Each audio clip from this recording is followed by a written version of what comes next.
Je ne sais pas si vous vous souvenez de ces exercices de débat organisés à l'école où le professeur choisissait un thème, souvent quelque chose d'assez bateau comme êtes-vous pour ou contre la peine de mort ou pourquoi est-ce que la démocratie est le meilleur système de l'histoire de l'humanité. Ensuite, il répartissait la classe en deux camps.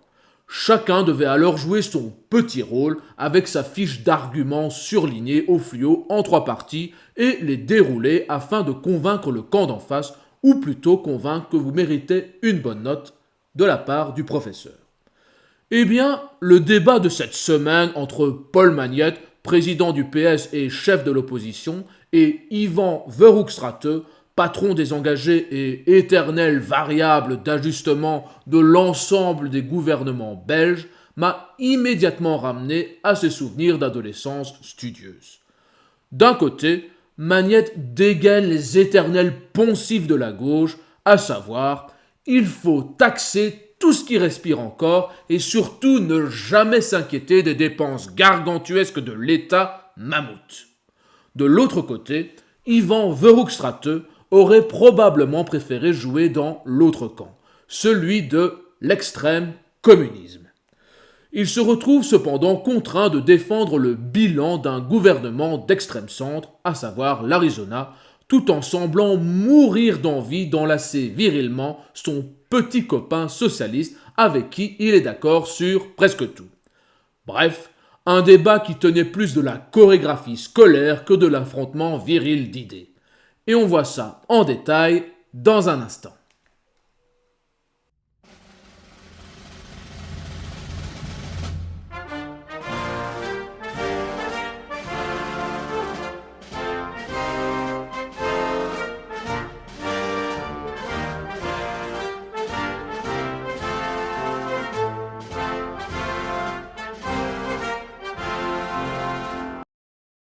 Allez, commençons sans plus tarder.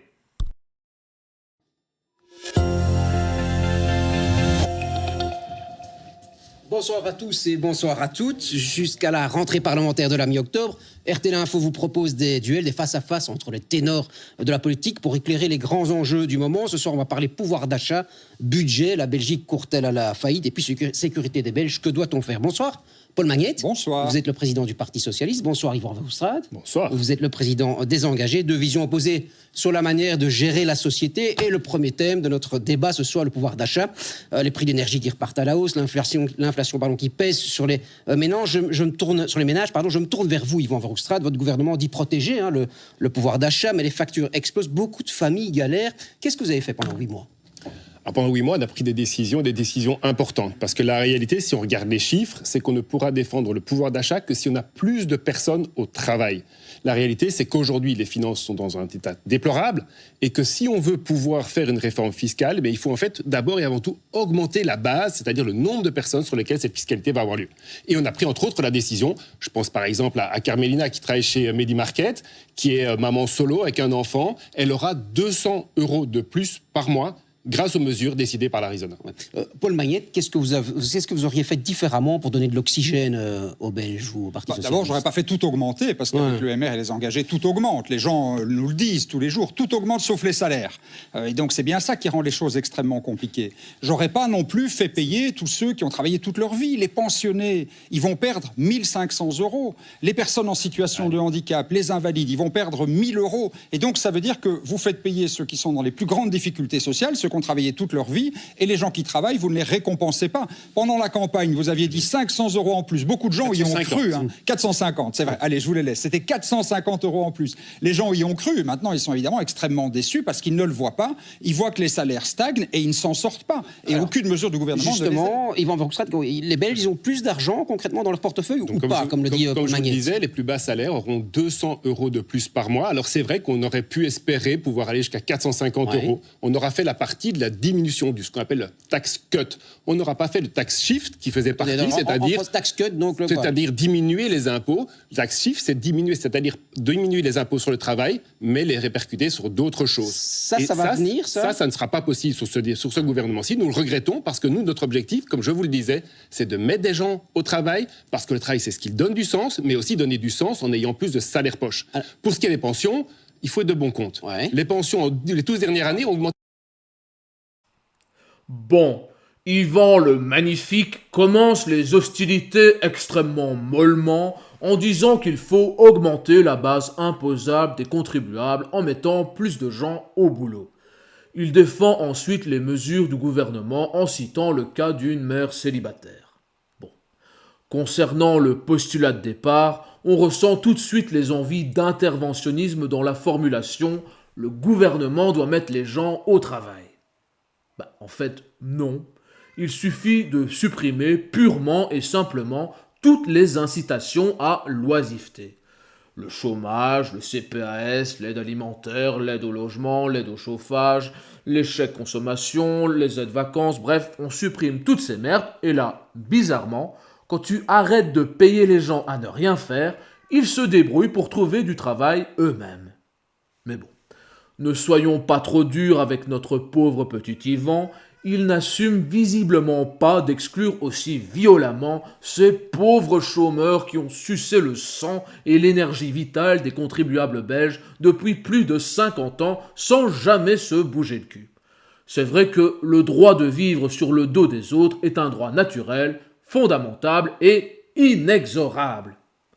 Ensuite, concernant sa petite mesurette pour maman solo, j'en ai déjà fait une autre vidéo, je vous mettrai bien entendu le lien en description, mais pour vous résumer, c'est un changement d'apothicaire pris par l'Arizona. En gros, on supprime un avantage fiscal destiné aux couples traditionnels, c'est-à-dire où un des partenaires gagne beaucoup moins que l'autre, typiquement c'est la maman qui reste pour s'occuper du foyer, et on donne un autre avantage aux personnes isolées avec enfants. Bref, on pénalise le schéma de la famille traditionnelle au profit des foyers dysfonctionnels. Belle valeur, mon petit Ivan. Côté Paul Magnette, selon lui, tout augmente à cause des vilains libéraux de droite. L'inflation, c'est l'Arizona, le prix de l'énergie, c'est l'Arizona, ma facture de téléphone, c'est l'Arizona, et mes problèmes d'érection le soir, c'est l'Arizona. Bon, soyons clairs tout de suite, je ne suis absolument pas un défenseur de ce gouvernement d'extrême centre qui se fait passer pour la droite de la rigueur et du sérieux, mais soyons justement sérieux une demi-seconde. L'inflation, c'est-à-dire la dépréciation de la valeur de notre monnaie, l'euro, ce n'est pas uniquement de la faute du gouvernement Arizona. On finance notre État-providence et toutes ses gabegies avec des impôts et une taxation parmi les plus élevés d'Europe. 53% du revenu du travail vous est ponctionné, nous sommes champions du monde. Mais vu que dans la logique communiste, on dépense toujours plus sans jamais se remettre en question, les rentrées ne suffisent jamais. Alors, on finance donc le reste avec de la dette que la BCE doit alors racheter, en grande partie, vu que ces titres ne valent pas plus que du papier toilette, et elle le fait en imprimant de l'argent avec autant de frénésie qu'un étudiant communiste qui se roule sa 54e cigarette de la journée. Ce qui fait que l'euro se dévalue à grande vitesse et que les prix augmentent. Ensuite, Popol nous sort un chiffre de son chapeau. Les pensionnés vont perdre 1500 euros. C'est bizarre parce qu'en fait, la semaine passée, dans exactement la même émission, il disait que c'était 1000 euros. Mais bon, comme pour le cas des malades et des handicapés selon lui. Parce que pour Popol, une rente à vie à ne rien foutre est un droit naturel et fondamental pour tous les non-contributeurs nets. Concernant les pensions, il a dû faire un savant calcul gauchiste en prenant une moyenne qui ignore, comme par hasard, le fait que s'il y a en effet un malus pour les départs anticipés à la pension, il y a aussi un bonus pour les travailleurs qui prolongent leur carrière. Bref, il sort ces gros chiffres invérifiables et il est très satisfait de lui-même du petit effet que ça aura chez son électorat. Ensuite, il dit quelque chose de vrai, il faut le souligner pour une fois.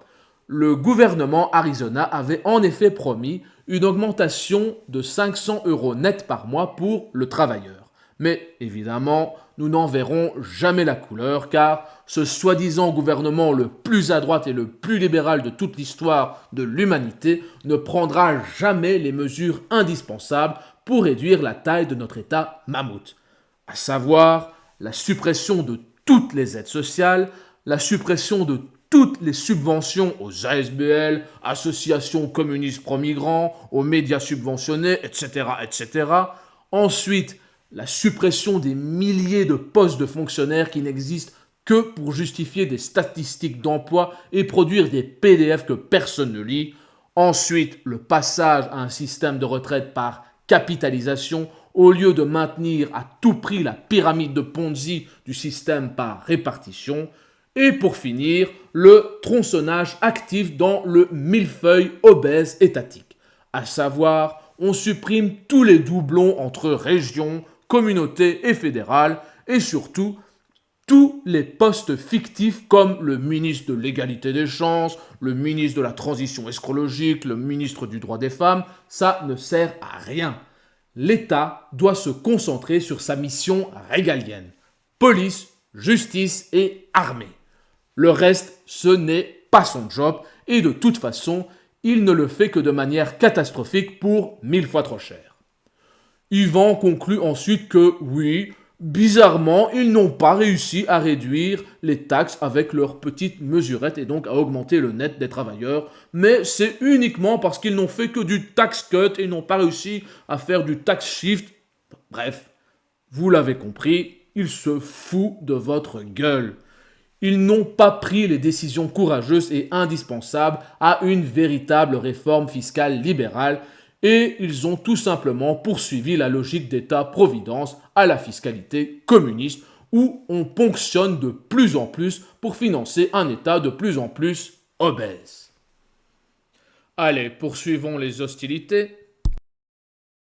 Pour ce qui est des pensions, il faut être de bon compte. Ouais. Les pensions, les 12 dernières années, ont augmenté de 24 milliards d'euros. Et qu'est-ce que vous avez fait ? Rien. Sur les 5 prochaines années, elles vont encore augmenter de 7 milliards d'euros. Si on ne fait pas de réforme sur les pensions, la réalité, c'est que c'est 250 euros par mois en moins pour toutes les personnes qui gagnent 2500 euros. C'est ça la réalité. Vous n'aviez rien fait sur les pensions, les On a socialistes, augmenté la pension minimum, M. Verhofstadt. Oui, et dépenser il fallait plus. le faire. Attends, on va laisser parler Paul Magnette, oui. On a Allez-y. augmenté la pension minimum. C'est 800 000 pensionnés, principalement des femmes et principalement des indépendants, qui avaient une très très petite pension et qui ne s'en sortaient pas, et qui, grâce aux socialistes, ont reçu effectivement 400 euros en plus. Alors c'est vrai, il faut financer tout ça. Mais vous dites, il n'y a plus d'argent pour les pensions. Mais quand il faut trouver 34 milliards pour les armes, clac, en l'espace de 2 jours, vous les trouvez. C'est une question de volonté politique, M. Verhofstadt. Laissez-moi terminer, je vous ai laissé terminer. C'est une question de volonté politique. Jusque 2040, il faut refinancer un peu les pensions. C'est vrai, mais c'est un choix politique. Moi, je pense que les gens qui ont travaillé toute leur vie, ils ont droit de mener une pension digne et qu'il faut aller trouver de l'argent. C'est vrai, personne ne dit le contraire. Mais vous faites tout l'inverse. Un point sur le pouvoir d'achat, brièvement, exclure les chômeurs de longue durée, une bonne ou une mauvaise idée? Brièvement. Le problème, c'est que vous sanctionnez tout le monde de la même manière. Il y a des gens qui ne font pas d'efforts, ceux-là, il faut les contrôler, il faut les sanctionner. Je l'ai toujours dit. Là-dessus, aucun Tu l'as toujours dit, mais tu ne l'as jamais fait, bizarrement, hein? problème.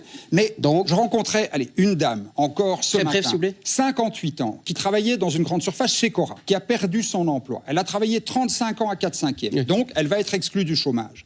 Et si dans 2 ans, elle n'a pas travaillé, et c'est très dur, vous savez, de retrouver un travail, à 58 ans, dans un secteur où vous mettez des flexi-jobs, où vous mettez des étudiants, vous mettez des heures supplémentaires, les gens ne trouvent pas de travail. Et donc, vous les sanctionnez sans les aider. Yvan, pour les engager, votre réponse. Alors, il y a quatre attaques différentes. Je vais commencer par la première, sur les pensions. Vous avez augmenté les pensions minimales et nous n'allons pas les diminuer et vous avez bien fait. Je vous félicite pour ce travail et je pense qu'il y a des choses bien qui ont été faites. Les socialistes font des belles choses. Voilà, et on est d'accord sur ça. Par contre, la réalité, c'est qu'avec l'augmentation qui arrive encore aujourd'hui, si on ne fait pas travailler tout le monde un peu plus longtemps, cela ne sera pas possible. Il y avait 4 travailleurs pour un pensionné dans les années 90, il y en a aujourd'hui 3, il n'y en aura plus que 2 en 2060. Et donc... Non, en réalité, c'est beaucoup moins. Aujourd'hui, on est déjà en dessous de 2 pour 1 et dans 50 à 70 ans, on sera bien en dessous du 1 pour 1 et c'est pour ça que ce système de répartition ne peut pas tenir. Mais bon, ça, il ne vous le dira jamais. Donc, si on ne fait pas travailler tout le monde un peu plus longtemps, cela ne marchera pas. Sur le chômage, l'exclusion du chômage, j'ai entendu Paul Magnette, vous lui dites quoi pour répondre à ça? Je dis, aujourd'hui, il faut qu'on fasse travailler. Il y a une question de culture aussi. Vous savez, j'ai un seul exemple à vous donner. Si on regarde les Ukrainiens quand ils sont arrivés dans notre pays, En Belgique, il y avait 2 fois plus d'Ukrainiens au chômage qu'en Hollande, par exemple. Pourquoi ? Parce que nos allocations sont plus élevées et parce que nous n'avons pas une culture du travail qui est suffisante. Aujourd'hui, il est important de redonner le signal que travailler est nécessaire et en plus positif. Le signal est donné. Deuxième. Bon, on va passer rapidement sur le sujet des pensions et de leur petit mamour. Oh, mais comme vous avez bien fait, vous les socialistes. Mais vous êtes bien gentil de le dire, mon petit Yvan. Bref, ils le reconnaissent tous les deux, le système par répartition ne peut pas tenir car un simple coup d'œil à la pyramide des âges et même les QI à 2 chiffres peuvent le comprendre. Par contre, aucun n'a le courage d'en prendre acte et de mettre fin à cette arnaque qui ponctionne les actifs en les empêchant d'investir afin de garantir le train de vie ou de survie des inactifs. Côté engagé, on continue de jouer sur les curseurs, on augmente indéfiniment l'âge de départ en créant 10 000 régimes particuliers.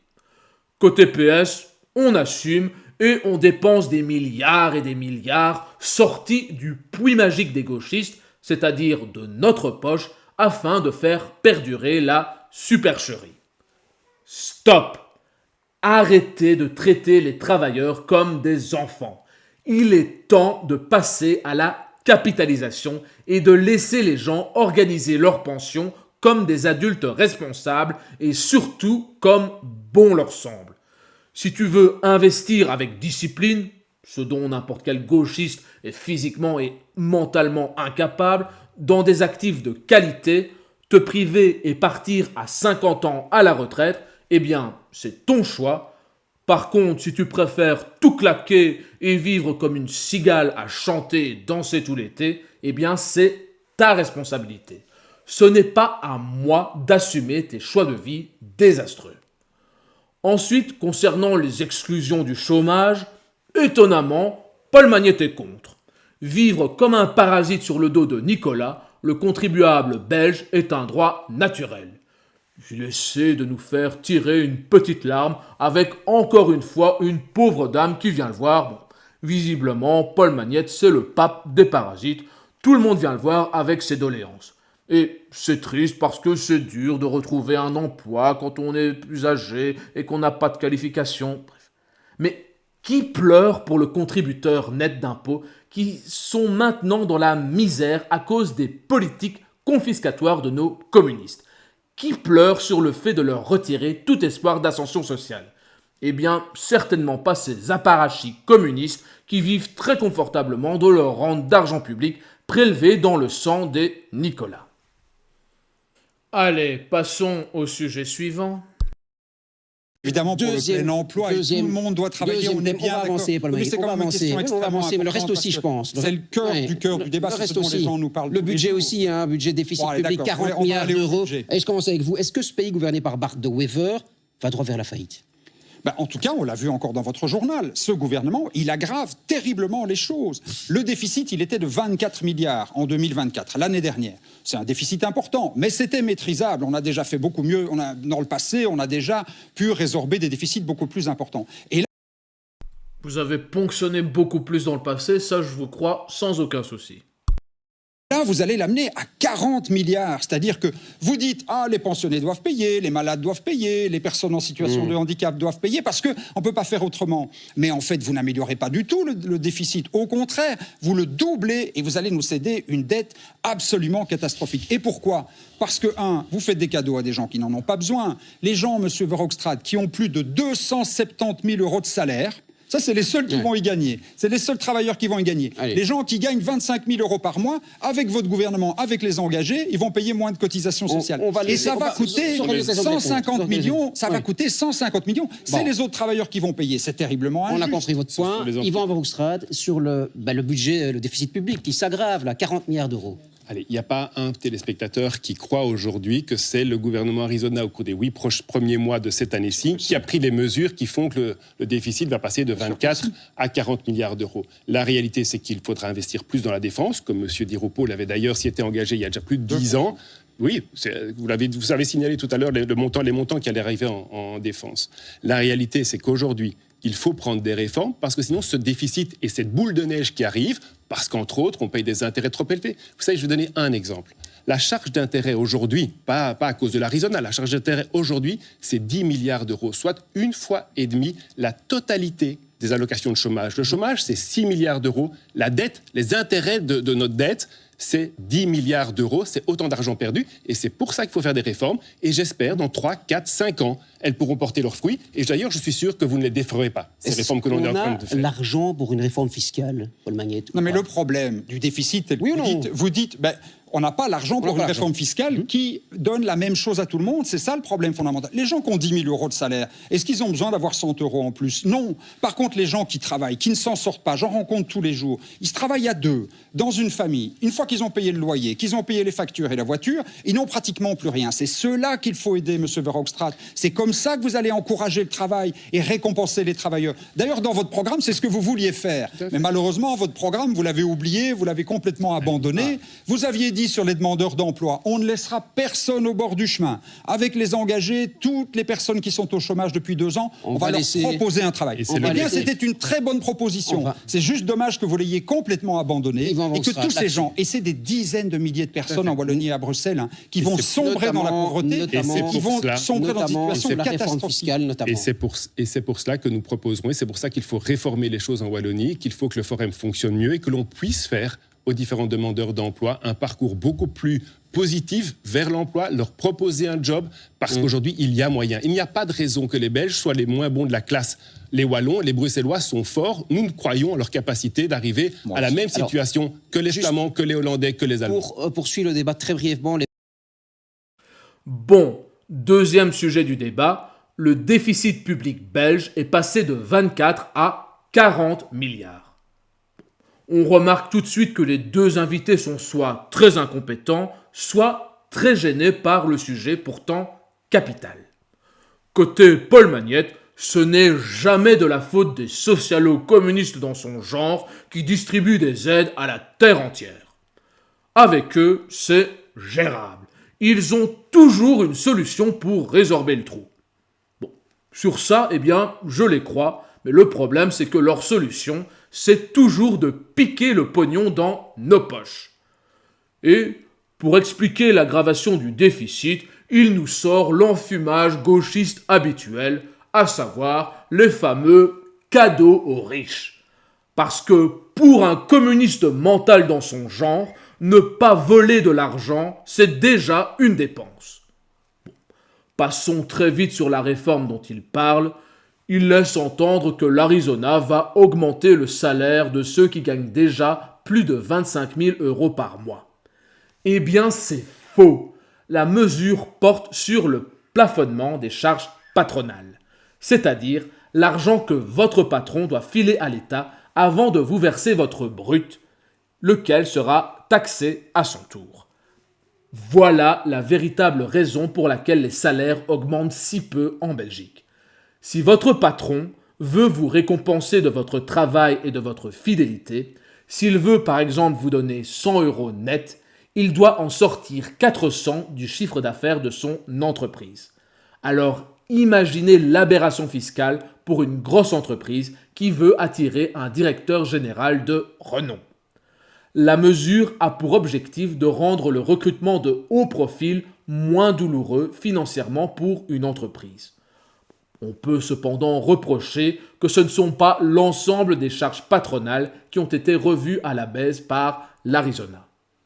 Donc, un gros enfumage de Paul Magnette qui joue sur l'ambiguïté des mots pour alimenter les discussions de comptoir de ses électeurs. « Ah, mais c'est le gouvernement des riches, il faut taxer les riches !» Bref, les conneries gauchistes habituelles. Côté Yvan le Magnifique, eh bien, il dit quelque chose de juste. La charge de la dette publique pèse très lourd dans notre budget, comme il le dit, plus de 10 milliards d'euros par an.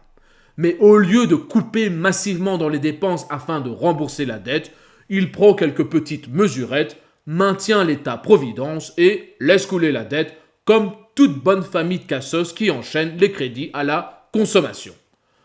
Après toute cette activité mentale pour pondre une réflexion sur le sujet aussi capital de la dette publique, eh bien nos deux politocards dérivent aussitôt sur un terrain plus confortable, leur poncif gauchiste habituel. Alors là, on a Popol qui nous grille un fusible. Il repart avec un énième exemple d'une personne venue lui parler pour lui pleurer sur l'épaule. Dites donc, moi je me demande quand est-ce qu'il a le temps d'aller pisser parce qu'à l'écouter, c'est vraiment des milliers de personnes qui viennent le voir tous les jours afin de lui raconter leur vie pour qu'il ait, comme par hasard, des punchlines toutes prêtes pour ses débats. Bref, il nous fait son refrain habituel. Il faut aider les travailleurs qui ne s'en sortent pas, même quand il y a 2 salaires. Après avoir payé les factures, il n'y a plus d'argent, hein, c'est bizarre. Mais pourquoi est-ce qu'il n'y a plus d'argent, monsieur le communiste ? Où passe l'argent de leur salaire, espèce de ponctionnaires kleptocrates ? Pourquoi leur salaire est-il divisé par 2 entre le brut et le net ? Pourquoi doivent-ils payer pour toute telle lubie marxiste ? Pourquoi doivent-ils entretenir ton cheptel électoral ? Pourquoi doivent-ils payer des centaines de milliers de fonctionnaires inutiles ? Pourquoi doivent-ils subventionner des ASBL, des associations et des médias pourris qui travaillent contre leurs intérêts et qui leur crachent à la gueule toute la journée ? Pourquoi doivent-ils financer la retraite des boomers alors que eux, ils n'en auront jamais ? Pourquoi doivent-ils assurer ta rente d'argent public éternel à toi et à toute ta clique de dégénérés communistes ? Non. Pour Popol, le problème, c'est toujours qu'on n'a pas assez de recettes, même en étant le champion du monde de la taxation des revenus. Il ne faut jamais remettre en question les dépenses. Côté Yvan, c'est le même navrant interventionnisme étatiste. Pour lui, il faut donner plus d'argent au forum pour aider les gens à trouver du travail. Soyons clairs, le forum est une énième gabegie communiste de l'État. Rien ne justifie de dépenser des milliards et des milliards pour payer des fonctionnaires qui vont chercher des offres d'emploi sur LinkedIn pour les chômeurs.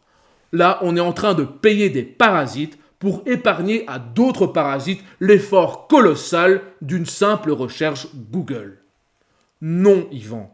Non, Popol. Ce n'est pas le rôle de l'État de créer des entreprises ni de chercher du boulot aux gens. Votre seule mission, c'est d'arrêter d'emmerder les entrepreneurs, arrêter de leur voler 80% de ce qu'ils gagnent. Alors oui, là, ils viendront volontiers installer leur boîte en Belgique et recruter localement. Comme le disait Charles Gave et les armateurs de Saint-Malo, « Sire, par pitié ne faites rien, vous nous avez déjà assez aidés. » Allez, la suite.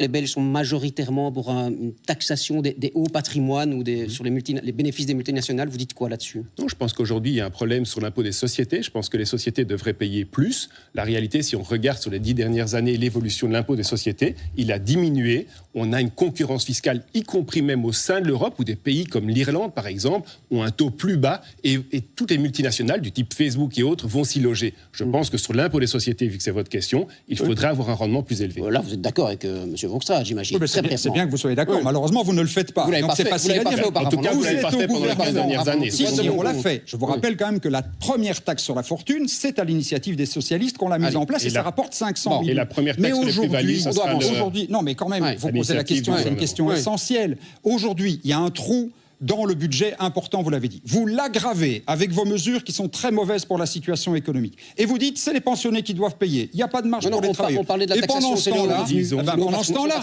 les très grandes fortunes, les multinationales, eux, vous ne leur demandez rien. On doit avancer. Vous savez, ça commence à se voir, M. Verhofstadt. Et les gens, ils ne sont pas dupes. Ils voient bien que c'est les plus grands et les plus riches qu'on aide et pas les autres. Il était courtois jusqu'ici. Troisième thème.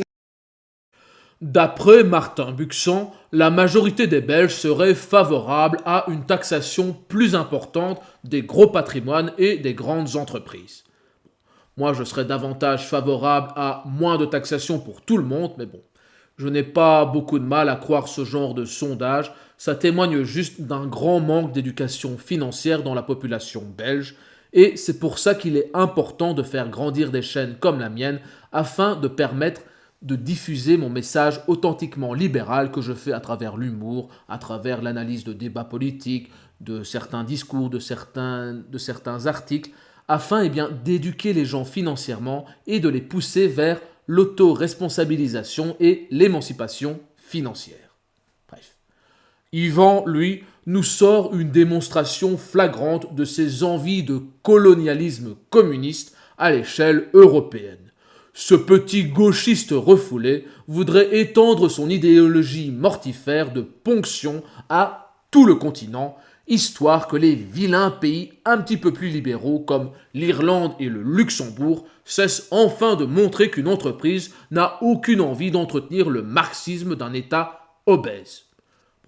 Il semble oublier qu'il est député européen et qu'il touche plus de 25 000 € par mois pour participer à cette supercherie. Ce n'est pas grave, je suis pédagogue et je vais lui rappeler.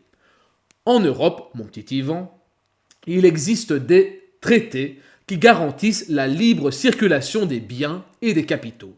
Cela veut dire qu'une entreprise a parfaitement le droit de faire circuler son chiffre d'affaires où bon lui semble afin de payer le minimum d'impôt dessus. Et tout changement des traités doit être voté à l'unanimité des 27 États membres. Donc, même si tu transpires le charisme d'un vendeur de voitures à roues carrées, je doute que l'Irlande et le Luxembourg soient intéressés par ta politique mortifère.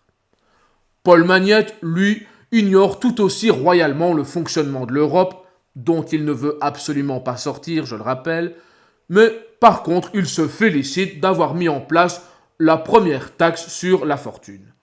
Donc, après vous avoir ponctionné à chaque étape de votre vie, chaque euro gagné, chaque euro investi, etc., si vous avez le malheur d'encore respirer et d'avoir fait de meilleurs choix de vie que les autres, ces socialos escrocs viennent encore vous faire les poches sur votre patrimoine. J'ai bien dit sur le patrimoine, pas sur ce que vous gagnez. Donc, en gros, ils vous piquent une partie de ce que vous avez, juste comme ça, pour entretenir leur délire communiste. Et il nous ressort encore une fois: il faut taxer les riches, taxer les grosses entreprises. Bref, vous l'avez compris, ces deux-là ne rêvent que d'une chose: vous voler toujours plus de pognon afin de toujours faire grossir l'État dans une boucle sans fin, à savoir, on n'a pas assez de pognon pour nos dépenses, du coup, on augmente les taxes, on dépense encore plus et on n'a pas assez de pognon pour les dépenses, et on recommence, et on recommence, et on recommence. Allez, passons au sujet suivant. Qui intéresse les Belges, c'est la sécurité, évidemment, la sécurité des Belges. Monsieur Verhofstadt, votre partenaire de majorité, le MR, veut des militaires aux côtés des policiers pour combattre le narcotrafic. Est-ce que vous soutenez cette idée ? Je pense que les policiers peuvent être une aide, un adjuvant temporaire à certains endroits. Il y a des missions et des endroits statiques, par exemple, la protection de nos centrales nucléaires, si on veut un exemple bien concret. Ça peut être fait par l'armée. Mais par contre, il ne faut pas... Parce que les centrales nucléaires sont une cible prioritaire des dealers de drogue. C'est bien connu, mon petit Yvan. Il ne faut pas mentir à nos citoyens, aux téléspectateurs. La réalité, si on veut lutter, par exemple, contre le trafic de drogue, ce n'est pas avec l'armée qu'on le fera. D'ailleurs, dans tous les narco-États, souvent, on a fait appel à l'armée. Ce n'est pas eux qui font les enquêtes. Ce n'est pas eux qui iront chercher l'argent là où il doit y avoir aller le chercher. Ce n'est pas eux qui feront les enquêtes pour trouver cet argent et pour lutter correctement là-dessus. Paul Magnette, qu'est-ce que vous dites là-dessus ? Certains bourgmestres socialistes sont plutôt pour des soldats dans Qu'on ait des militaires dans la rue pour rassurer, ça peut être bien. Mais si on veut mettre les militaires quelque part, qu'on les mette à Anvers. Tout le monde le sait. La criminalité en Belgique, c'est un problème de drogue. Vous avez encore fait un magazine là-dessus qui va paraître la semaine prochaine. Oui, je fais votre pub. Mais cette drogue, elle arrive à Anvers, dans les containers, et puis elle se déverse sur toute la Belgique. Et c'est un drame pour l'ensemble. Pourquoi est-ce qu'on a des fusillades dans les rues ? Parce que c'est des règlements de compte entre trafiquants de drogue. Et donc, si on demande à la police locale de régler tout ça, c'est pas possible. Donc il faut s'attaquer à la source, mettez des militaires à Anvers pour contrôler les containers, pour lutter contre les grands trafiquants de drogue, et là on commencera à voir la différence. Et pour le reste, monsieur Verhofstadt, vous aviez promis là aussi, mais c'est une des très nombreuses promesses désengagées qui a été oubliée, d'engager des policiers en plus. Il faut engager 10 000 policiers en plus. Il faut engager 500 magistrats en plus, parce qu'il faut arrêter et punir ces criminels. Ils sont là, ces policiers en plus, ou pas ? Ils arriveront. On a développé un budget de Oui, on a débloqué un budget d'1 milliard. Ça fait 8 mois qu'on y est. Ça fait des années. Ça fait des années que le siège n'est pas rempli, que les policiers ne sont pas présents à Bruxelles. Ça fait des années que vous êtes au gouvernement. Nous ferons ce que nous avons dit. Et pour le surplus, je pense qu'il est dangereux de toujours essayer de pointer peut-être les choses qui n'ont pas été faites dans le programme, parce que c'est ça faire le lit du populisme aussi. Non, parce que c'est les extrêmes. S'il faut attendre d'avoir 51% pour aller au gouvernement, ça c'est ce que l'extrême gauche et l'extrême droite font. Nous y allons, nous nous engageons pour améliorer les choses. Celle-là, je sais pas si je l'aurais osé. Yvan nous dit tout simplement, c'est l'extrême gauche et l'extrême droite de souligner les mensonges d'un politicien. Ah bon? Alors je me tais parce que je suis pas d'extrême gauche, je suis pas d'extrême droite, donc vous avez raison, Yvan, vous avez tout bien fait. Pardon. Pour finir cette émission, vous avez raison. On ne peut jamais appliquer totalement son programme. On doit terminer cette émission pour finir cette émission en beauté. Chacun de vous a 1 minute chrono. Passons rapidement sur le chapitre sécurité. Yvan a du mal à défendre le déploiement des militaires pour lutter contre le narcotrafic à Bruxelles. Il dit du bout des lèvres que ça peut aider à certains endroits, mais qu'il faut engager plus de policiers. Globalement, c'est pareil côté Magnette. Les militaires peuvent être utiles tant que c'est pour assurer Bobonne au coin de la rue, mais il nous dit qu'il aimerait aussi reconvertir l'armée en agence douanière à Anvers. Tout en dépensant toujours plus d'argent à engager plus de fonctionnaires gratte-papier et des magistrats. Bon, comment t'expliquer, mon petit Magnette? Tu peux avoir tous les fonctionnaires que tu veux, mais quand tu as des juges rouges communistes, comme Luc Hénard, ton cher collègue député, n'est-ce pas, qui adore donner une 58e chance à Abdoul, qui s'est encore fait choper avec 35 kilos de cocaïne dans les poches alors qu'il agressait une mamie, tout le travail du policier ne sert alors à rien. Quand les prisons en Belgique sont des hôtels 5 étoiles où nos racailles qui nous enrichissent culturellement sont logés, nourris, chauffés, divertis, avec visite conjugale en prime, alors les 2% de criminels que nos juges socialistes envoient en prison ne sont jamais réellement punis ni mis hors d'état de nuire. Bref, encore une fois, les deux sont d'accord pour augmenter les taxes sans jamais régler le problème. Et pourtant, la solution est très simple. Premièrement, gros nettoyage de la racaille à la Duterte pour tous ces quartiers contrôlés par les dealers. Ensuite, construction massive de prisons privées, gérées par des entreprises dont le but est d'être rentable.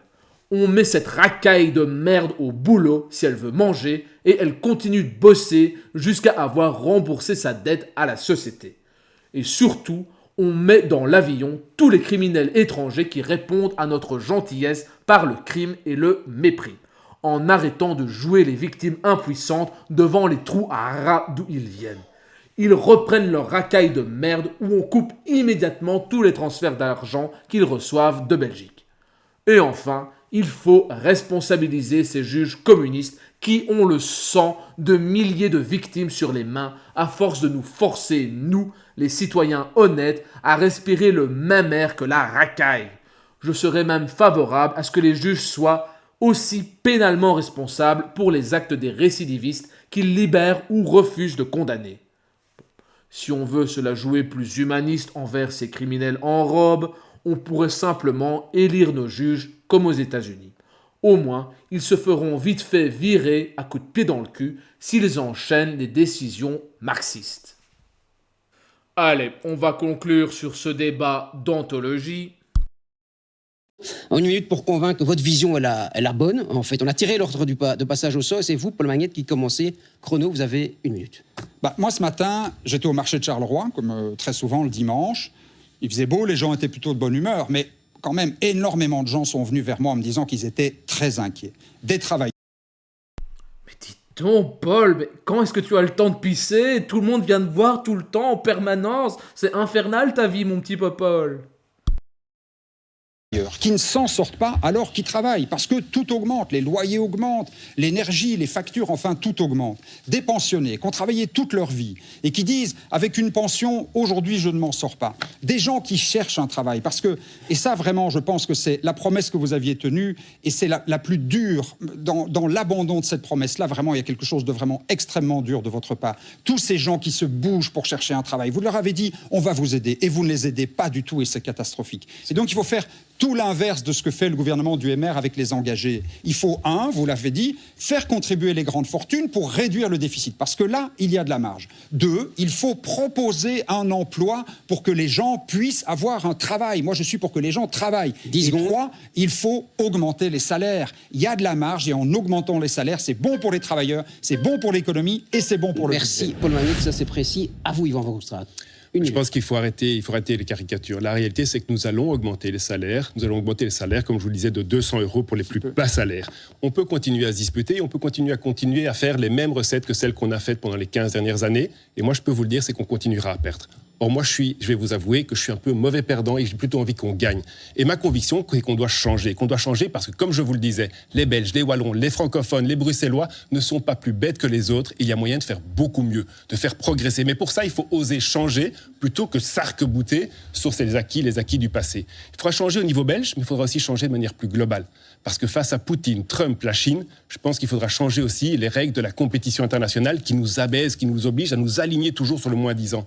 Je pense qu'il faut rendre un peu de fierté à nos concitoyens. En fait, on peut être fier de ce qu'on fait ici en Europe. On peut être fier, mais il faut le défendre. Il faut qu'on ait une Europe qui protège beaucoup plus nos citoyens, qui protège nos valeurs, notre modèle sanitaire, social, environnemental. C'est comme ça qu'on arrivera à protéger notre prospérité. Il y a moyen de le faire, mais il faut vouloir. Merci Yvan Verhofstadt, merci à tous les deux pour ce débat. Bon, rien de nouveau dans la conclusion de nos deux politocards. Paul Magnette joue la carte de Martine va au marché et, comme par hasard, à chaque fois, tout le monde vient le voir pour lui dire « Oh, mais monsieur Magnette, on ne s'en sort pas. Oh, mais monsieur Magnette, on n'a plus d'argent. Oh, monsieur Magnette, il y a beaucoup de pluie aujourd'hui. » Bref, la solution du PS, on augmente les taxes, on augmente les salaires, mais surtout sans toucher aux cotisations sociales, donc on alourdit encore plus la charge des entreprises déjà très peu compétitives en Belgique, et pour finir, c'est au politocard de son genre de trouver un emploi à tous les parasites du pays. Bref, c'est de la merde, mais au moins c'est cohérent dans le cerveau d'un communiste. Yvan, lui, il fait un grand écart à la Jean-Claude Van Damme. Pour lui, il faut réformer et libéraliser mollement la Belgique. Donc, on joue sur les curseurs des pensions pour maintenir le système actuel. On prend des petites mesurettes pour transférer des enveloppes fiscales d'un endroit à un autre. On retire des avantages à certains groupes pour en favoriser d'autres. Bref, on ne change rien au système global. Mais de l'autre côté, il rêve de répandre son communisme à toute l'Europe pour nous protéger du méchant Poutine, du ventripotent Xi Jinping et du grandiloquent Donald Trump. Je parie qu'ils doivent bien se marrer quand ils voient un petit pitre comme Yvan leur parler d'une Europe grande, performante et compétitive, alors que la seule chose qu'elle produit, ce sont des taxes et des normes. Bref, dites-moi en commentaire lequel de ces guerriers virils de la politique belge vous a convaincu. N'hésitez pas à liker, partager la vidéo et à vous abonner à la chaîne pour la faire grandir et continuer à dire leurs 4 vérités à ces incompétents beaucoup trop payés. Et d'ici là, n'oubliez pas, la liberté, c'est avant tout un choix.